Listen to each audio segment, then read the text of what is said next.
আসসালামু আলাইকুম। আমি এখন ওই চিকেন তান্দুরের জন্য তাওয়াটা বসাই দিলাম। এখানে আমি বাটার দিয়ে দিলাম।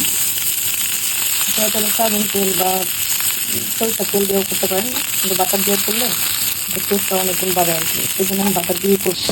আমি ফ্রিজ থেকে চিকেনগুলো বের করে রাখছি। এখন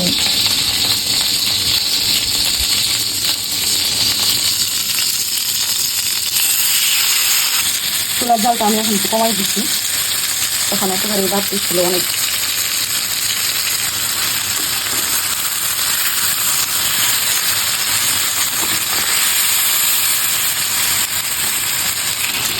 এখন এই চিকেনের ভিতরে এই বাটারগুলো একটু ব্যাশ করে দিব।